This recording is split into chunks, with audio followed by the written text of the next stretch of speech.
أعوذ بالله من الشيطان الرجيم. بسم الله الرحمن الرحيم. لا تمدن عينيك إلى ما متعنا به أزواجا منهم ولا تحزن عليهم واخفض جناحك للمؤمنين وقل إني أنا النذير المبين كما أنزلنا على المقتسمين الذين جعلوا القرآن عضين وربك لنسألنهم أجمعين عما كانوا يعملون فاصدع بما تؤمر وأعرض عن المشركين إنا كفيناك المستهزئين الذين يجعلون مع الله إلها آخر فسوف يعلمون ولقد نعلم أنك يضيق صدرك بما يقولون فسبح بحمد ربك وكن من الساجدين واعبد ربك حتى يأتيك اليقين. سورہ حجر کی آیت نمبر 88 سے 99 تک کی تلاوت ہوئی ہے اور آج الحمدللہ یہ سورت بھی مکمل اللہ تعالی نے کروا دی ہے. اس سورت کے اختتام پر مختلف قسم کے مضامین اور بہت ہی اہم مضامین اللہ تعالی نے بیان فرمائے ہیں. آیت نمبر 88 میں اللہ تعالی حضور صلی اللہ علیہ وسلم کے ذریعے سے اہل ایمان کو یہ ہدایت دے رہے ہیں کہ جو لوگ ہم سے غافل ہیں، مراد ان سے کافر، ان کی دنیا کی نعمتوں کو دیکھ کر، دنیا میں مزے اور ان کے عیش و آرام کو دیکھ کر پریشان نہ ہو، نہ اس طرف توجہ کرو. یہ وقتی آرام ہے، یہ وقتی مزے ہیں جو وہ لے رہے ہیں دنیا میں، لیکن آخرت میں جو ان کے لیے ہلاکت ہے، عذاب ہے، اس کی کسی کو خبر نہیں. بعض دفعہ مسلمان گنہگار اور کافروں کا حال دیکھتے ہیں کہ وہ بڑے مزے کر رہے ہیں تو دل میں خیال آتا ہے کہ وہ کافر بھی ہیں اور مزے بھی کر رہے ہیں. اللہ تعالیٰ فرما رہے ہیں ان کے مزوں کی طرف، ان کی دنیا کی طرف، ان کے عیش و آرام کی طرف مت دیکھو، مت نظر اٹھاؤ، بلکہ ایمان والے اپنے ایمان پر خوشی کا اظہار کریں اور جو آخرت کی نعمتیں اس ایمان کی برکت سے ملنی ہے، دائمی نعمتیں، ہمیشہ کی زندگی، ہمیشہ کے مزے، اس کا دل میں خیال اور تصور لائیں. اللہ تعالیٰ فرما رہے ہیں لا تمدن عینیک، ان چیزوں کی طرف ہرگز اپنی آنکھ اٹھا کر بھی نہ دیکھیں. لا تمدن، تم ان چیزوں کی طرف ہرگز آنکھ اٹھا کر بھی نہ دیکھو جو ہم نے ان کافروں میں سے مختلف لوگوں کو مزے اڑانے کے لیے دے رکھی ہیں. متعنا بھی، جو ہم نے ان کو دے رکھی ہیں دنیا کی زیب و زینت، دنیا کے مزے، چیزیں، ان سے مزے اڑانے کے لیے، اور نہ ان لوگوں پر اپنا دل کوڑاؤ یعنی ان کے عیش و آرام کو دیکھ کر اپنے دل میں تکلیف بھی مت پیدا کرو کہ ایسا ہی ہو رہا ہے. وَخْفِضْ جَنَاحَكَ لِلْمُؤْمِنِينَ، اور جو لوگ ایمان لے آئے ہیں ان کے لیے اپنی شفقت کا بازو پھیلا دو. مخاطب تو حضور صلی اللہ علیہ وسلم ہے، لیکن درس امت کو ہے کہ کافروں کی چیزوں کی طرف للچائی بھی نگاہیں اٹھا کر مت دیکھو کہ یہ تو بڑے مزے کر رہے ہیں، اور نہ ہی اپنے دل میں کڑن پیدا کرو. بہت سارے لوگ اس طرف سے پریشان ہوتے ہیں کہ وہ اللہ کے نافرمان بھی ہیں اور مزے بھی کر رہے ہیں. دنیا کے مزے تو کافر اور ایمان والے سبھی کرتے ہیں، بلکہ کافر لوگ دنیا میں زیادہ مزے اڑاتے ہیں، لیکن اصل مزے اور اصل آرام و راحت کی زندگی وہ آخرت کی زندگی ہے جو اہل ایمان کے ساتھ خاص ہے. تو اہل ایمان کو تو آخرت کی نعمتوں کی، دائمی نعمتوں کی، جنت کی نعمتوں کی فکر کرنی چاہیے، اور کافروں کی وقتی زندگی وقتی مزے اور وقتی آرام جو تھوڑے دن کے لیے، اس کی طرف للچائی نگاہوں سے نہیں دیکھنا چاہیے، یہ اللہ کا حکم ہے۔ آگے اللہ تعالیٰ فرما رہے ہیں حضور صلی اللہ علیہ وسلم سے، وَقُلْ إِنِّي أَنَا النَّذِيرُ الْمُبِينُ كَمَا أَنزَلْنَا عَلَى الْمُقْتَسِمِينَ،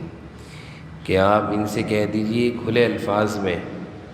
کہ میں تنبیہ کرنے والا ہوں، میں اللہ سے ڈرانے والا ہوں۔ وَقُلْ إِنِّي، آپ کہہ دیجئے،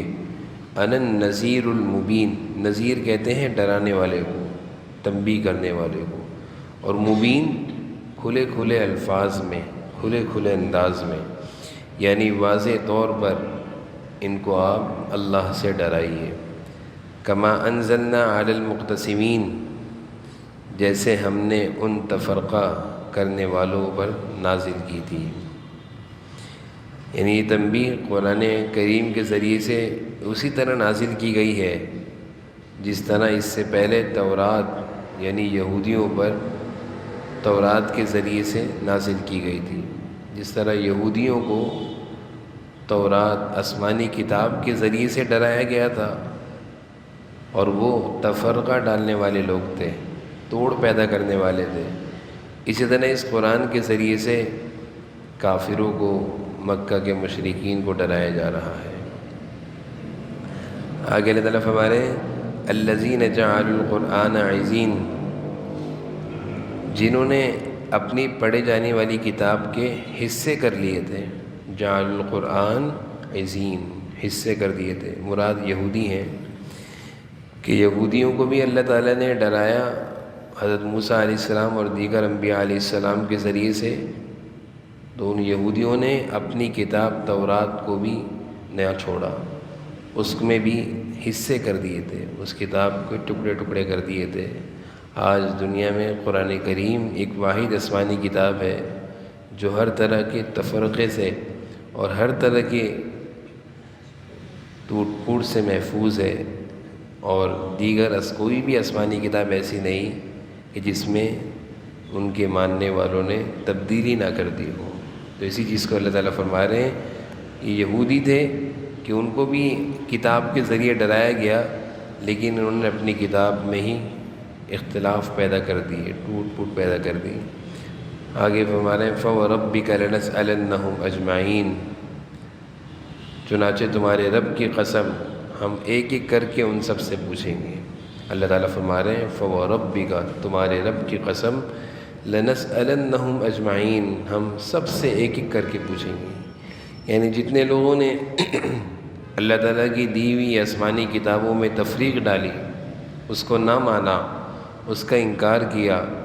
چاہے وہ گزشتہ قوموں میں ہو، چاہے وہ حضور صلی اللہ علیہ وسلم کی امت میں ہو،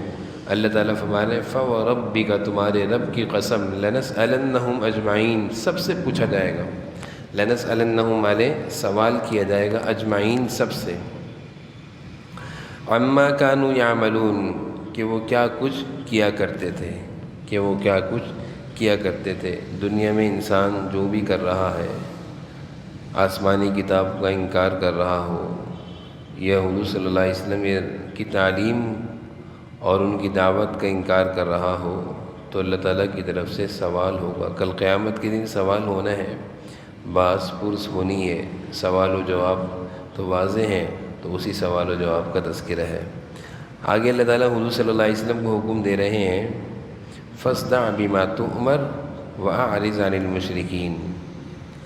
کہ جس بات کا آپ کو حکم دیا گیا ہے اسے علی الاعلان لوگوں کو سنائیے۔ فَاصْدَعْ، بیان کیجئے کھل کر، بما تؤمر، جس چیز کا آپ کو حکم دیا گیا ہے، وَأَعْرِضْ عَنِ الْمُشْرِكِينَ، اور جو لوگ شرک کرنے والے ہیں ان کی پرواہ مت کیجیے۔ اس آیت کے نازل ہونے سے پہلے حضور اکرم صلی اللہ علیہ وسلم اسلام کی دعوت دیا کرتے تھے، لیکن خفیہ طور پر، چھپ چھپ کر دیا کرتے تھے، کیونکہ مشرکین اپنی طاقت کے زور سے اسلام کی دعوت کو روکا کرتے تھے۔ تو اللہ تعالیٰ نے پھر کچھ عرصے بعد جب اسلام پھیلا، حکم دیا حضور صلی اللہ علیہ وسلم کو کہ فَاصْدَعْ بِمَا تُؤْمَرُ، کھل کر اسلام کی دعوت دیجیے، جس بات کا آپ کو حکم دیا تؤمر، اسے علی الاعلان بیان کیجیے۔ تو مانے جس چیز کا حکم دیا آپ کو، یعنی اللہ تعالیٰ کی طرف سے جو ہدایات آپ کے پاس آئی ہیں کھل کر بیان کیجیے۔ وَأَعْرِضْ عَنِ الْمُشْرِكِينَ، اور مشرکین کی پرواہ مت کیجیے، جو لوگ آپ کو ستانے والے ہیں ان کی پرواہ نہ کیجیے، بلکہ کھل کر آپ دین کی دعوت دیجیے۔ اس آیت کے نازل ہونے کے بعد حضور اکرم صلی اللہ علیہ وسلم کھل کر لوگوں کو اسلام کی دعوت دیا کرتے تھے۔ جہاں بھی دیکھتے کچھ لوگ بیٹھے ہوئے ہیں، کہیں بازاروں میں چلے جاتے، کسی بھی جگہ دیکھتے لوگ بیٹھے ہوئے ہیں، آپ ان کو اسلام کی دعوت دیا کرتے تھے۔ اور آگے اللہ تعالیٰ نے آپ صلی اللہ علیہ وسلم کو تسلی دی ہے، اِنَّا كَفَيْنَاكَ الْمُسْتَهْزِئِينَ، یقین رکھو کہ ہم تمہاری طرف سے ان لوگوں سے نمٹنے کے لیے کافی ہیں جو آپ کا مذاق اڑاتے ہیں۔ اِنَّا كَفَيْنَاكَ، ہم کافی ہیں نمٹنے کے لیے، مستہزئین، ان مذاق اڑانے والوں سے، یعنی حضور صلی اللہ علیہ وسلم کو ستانے والے جو بھی تھے مشرکین میں سے، اللہ تعالیٰ نے آپ کو تسلی دی کہ آپ فکر نہ کیجئے، یہ جو آپ کو ستانے والے ہیں ان سے ہم نمٹنے کے لیے کافی ہیں۔ اللہ تعالیٰ کا کام ہے دین کی دعوت، اسلام کی دعوت، یہ اللہ کا کام ہے۔ اب جو لوگ اس کام کو روکنے کے لیے رکاوٹیں ڈالتے ہیں، اللہ تعالیٰ نے ایک پیغام کے ذریعے ان سارے لوگوں کو تنبیہ کر دی ہے کہ ہم ایسے لوگوں سے خود نمٹ لیں گے، ہم ایسے لوگوں سے خود نمٹ لیں گے۔ دنیا میں مختلف کام ہو رہے ہیں، کسی بھی کام کے بارے میں اللہ تعالیٰ نے یہ نہیں فرمایا کہ ہم نمٹ لیں گے۔ دین اور دین اسلام کی دعوت اور قرآن کریم کی اشاعت اور تبلیغ، یہ ایک ایسا کام ہے کہ اس راستے میں جو بھی رکاوٹ ڈالے گا، اللہ تعالیٰ فرما رہے ہیں کفیناک، ہم اس سے خود نمٹ لیں گے۔ الذین یجعلون مع اللہ الہا آخر، یہ وہ لوگ ہیں جو آپ کے ساتھ مذاق کرتے ہیں، آپ کے کام میں رکاوٹیں ڈالتے ہیں، جنہوں نے اللہ کے ساتھ کوئی اور معبود گھڑ رکھا ہے۔ یجعلون مع اللہ، اللہ کے ساتھ بنا رکھا ہے الہا آخر، ایک اور معبود، یعنی مختلف قسم کے معبودوں کو بنا رکھا ہے، ان کی عبادت کو اچھا سمجھتے ہیں۔ فسوف یعلمون، چنانچہ اللہ تعالیٰ فرما رہے ہیں عن قریب انہیں سب پتہ چل جائے گا، عن قریب انہیں سب پتہ چل جائے گا کہ جن کی یہ عبادت کرتے تھے کیا یہ صحیح کیا کرتے تھے، یہ اللہ کی عبادت کرنی چاہیے تھی۔ آگے پھر حضور صلی اللہ علیہ وسلم کو تسلی دی جا رہی ہے کہ وَلَقَدْ نَعْلَمُ أَنَّكَ يَضِيقُ صَدْرُكَ بِمَا يَقُولُونَ، یقیناً ہم جانتے ہیں کہ جو باتیں یہ بناتے ہیں ان سے آپ کا دل تنگ ہوتا ہے۔ وَلَقَدْ نَعْلَمُ، اللہ تعالیٰ فرما رہے ہیں ہم جانتے ہیں، یضیق مانے تنگ ہوتا ہے، صدرک آپ کا دل، بما یقولون جو یہ باتیں کرتے ہیں۔ مشرکین حضور صلی اللہ علیہ وسلم کو ستانے کے لیے مختلف قسم کی باتیں کیا کرتے تھے، جیسے کہ آج کل کے دور میں بھی ہوتا ہے کہ جو شخص کوئی اچھا کام کر رہا ہو تو اس کو ستانے کے لیے مختلف قسم کی حاسدین پیدا ہو جاتے ہیں، جو مختلف قسم کی باتیں اس کے خلاف پھیلاتے ہیں، جو کہ غلط پروپیگنڈا بھی ہوتا ہے، غلط الزامات بھی ہوتے ہیں۔ کوشش کیا ہوتی ہے کہ جس کام کو یہ کر رہا ہے اس کام سے یہ تنگ آ کے رک جائے کہ میرے اتنے مخالفین ہیں۔ اللہ تعالیٰ فرما رہے ہیں یہ جو باتیں آپ کے بارے میں پھیلا رہے ہیں، حضور صلی اللہ علیہ وسلم کے بارے میں بھی ایسے ہی ہوتا تھا، کہیں کہا جاتا تھا یہ مجنون ہیں، کہیں کہا جاتا تھا یہ دیوانے ہیں، اور کہیں کہا جاتا تھا کہ ان کو صدارت چاہیے، یہ مکہ کا سردار بننا چاہتے ہیں، اور کبھی کہا جاتا تھا کہ یہ مکہ کے مالدار بننا چاہتے ہیں، ان کو مال چاہیے، اور یہاں تک کہا گیا کہ یہ چاہتے ہیں کہ مکہ میں کوئی خوبصورت لڑکی سے شادی کر لوں، مالدار ہوں گا، سردار بنوں گا۔ تو اس طرح کے بارے میں حضور صلی اللہ علیہ وسلم کے بارے میں اس طرح کی باتیں کی جاتی تھیں جس سے آپ صلی اللہ علیہ وسلم کو تکلیف ہوتی تھی۔ اللہ تعالیٰ تسلی دے رہے ہیں، فرما رہے ہیں نعلم، ہمیں معلوم ہے کہ ان باتوں سے آپ کو تکلیف دی جاتی ہے اور آپ کو تکلیف ہوتی ہے، لیکن اللہ تعالیٰ نے اس طرح کی باتوں سے جو تکلیف پہنچتی ہے اس تکلیف کا علاج بیان کیا ہے آخری آیتوں میں، اور یہ علاج رہتی دنیا تک کے لیے ہر انسان کے لیے ہے کہ جب اس کو ستایا جائے، جب اس کو تنگ کیا جائے تو علاج کیا ہے۔ جیسے ہمارے جسم میں اللہ نہ کرے کوئی تکلیف، کوئی بیماری ہو جسمانی، تو ہمارا علاج ڈاکٹر کے پاس ہوتا ہے کہ ڈاکٹر سے فلاں دوائی لیں گے تو اس بیماری کا علاج ہو جائے گا، لیکن یہ جو دلوں کو تکلیف دی جاتی ہے، یہ جو جملے، یہ طنز، یہ طعنے، یہ ستانا، اذیت دینا، کسی کو بلا وجہ تنگ کرنا، ان اذیتوں کا علاج کیا ہے؟ اللہ تعالیٰ فرما رہے ہیں وہ ہے تسبیح و تحمید، یعنی کثرت سے ذکر، کثرت سے تلاوت، کثرت سے اللہ کی طرف متوجہ ہو کر عبادت، یہ علاج ہے۔ اور واقعی جب بھی کوئی دکھ اور صدمہ پہنچے، انسان ایک طریقہ تو یہ ہوتا ہے کہ اس دکھ صدمے کا لوگوں کے سامنے تذکرہ کرتا رہے کہ میرے ساتھ اس نے ایسا کر دیا، میرے ساتھ اس نے ایسا کر دیا، فائدہ کچھ نہیں ہوتا، لوگ سنتے رہیں گے، مزے لیں گے، اس کے دل میں اور مزید تکلیف بڑھے گی، سمجھ رہا ہوگا میرا دل ہلکا ہو رہا ہے۔ اللہ تعالیٰ فرما رہے ہیں فسبح بحمد ربک، کہ جب یہ لوگ آپ کو ستائیں، آپ کو تنگ کریں، تو آپ اپنے پروردگار کی حمد و ثنا بیان کریں، یعنی ذکر اذکار میں لگ جائیں، تلاوت میں لگ جائیں، تسبیحات میں لگ جائیں، اس سے آپ کے دل کو قرار اور سکون اور حوصلہ ملے گا اور آپ اپنے کام میں لگے رہیں گے۔ یہی طریقہ ہے کہ انسان بجائے ان لوگوں کی باتیں سننے، ان ستانے والوں کی باتوں کا تذکرہ کرے، بلکہ اس سے بہتر یہ ہے کہ اللہ کی عبادت میں لگا رہے، ذکر کرتا رہے۔ جب بھی کوئی کسی کی طرف سے تنگ اور سخت جملے پہنچ رہے ہوں، تسبیحات، تلاوت، ذکر اذکار، استغفار، درود شریف بڑھا دیں، اندازہ ہوگا دل کو غذا مل رہی ہے، دل کو سکون مل رہا ہے، دل کو اطمینان مل رہا ہے۔ یہ علاج ہے، اللہ تعالیٰ بیان فرما رہے ہیں۔ حضور صلی اللہ علیہ وسلم کو علاج سکھایا، اور رہتی دنیا تک کے لیے آنے والے مسلمانوں کو یہ علاج اور یہ نسخہ مل گیا کہ فسبح بحمد ربک، آپ ایک کام کیجئے، اپنے رب کی تسبیح و تحمید بیان کیجئے، وکن من الساجدین، اور سجدہ کرنے والوں میں سے ہو جائیے، یعنی عبادت زیادہ سے زیادہ کیجیے۔ حضور صلی اللہ علیہ وسلم کے ساتھ بھی یہی معاملہ تھا کہ جب ستانے والے بڑھتے تھے، آپ کی عبادت اور مناجات بڑھ جاتی تھی۔ آج بھی علماء یہی کہتے ہیں کہ جب تمہیں کوئی ستائے تو تم اللہ کے سامنے عبادت اور مناجات بڑھا دو، دعائیں مانگا کرو، اللہ تعالیٰ اس کی تکلیفوں سے مجھے بچا لے۔ وَقُم مِّنَ السَّاجِدِينَ، اور سجدہ کرنے والوں میں ہو جائیے، یعنی زیادہ نمازیں پڑھیں۔ وَاعْبُدْ رَبَّكَ، اور اپنے پروردگار کی عبادت کرتے رہیے، حتیٰ یأتیک الیقین، یہاں تک کہ تم پر وہ چیز آ جائے جس کا آنا یقینی ہے، یعنی مرتے دم تک اللہ کی عبادت میں لگے رہیے۔ یہ سبق ہے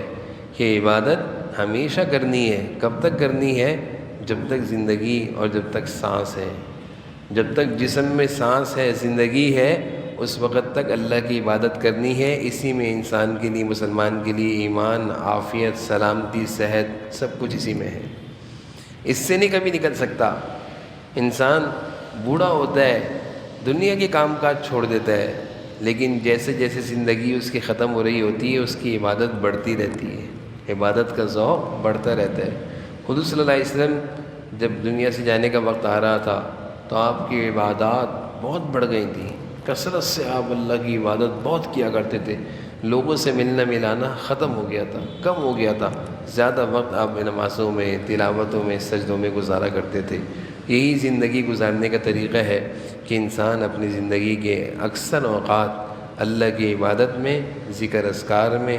دعاؤں میں، تلاوت میں، استغفار میں، تسبیحات میں گزارے۔ دنیا کے کام بھی اس سے اچھے ہو جاتے ہیں، سکون کی زندگی اللہ تعالیٰ دے دیتے ہیں۔ اللہ تعالیٰ ہم سب کو عمل کی توفیق نصیب فرمائے۔ الحمدللہ رب العالمین، والصلاۃ والسلام علی سیدنا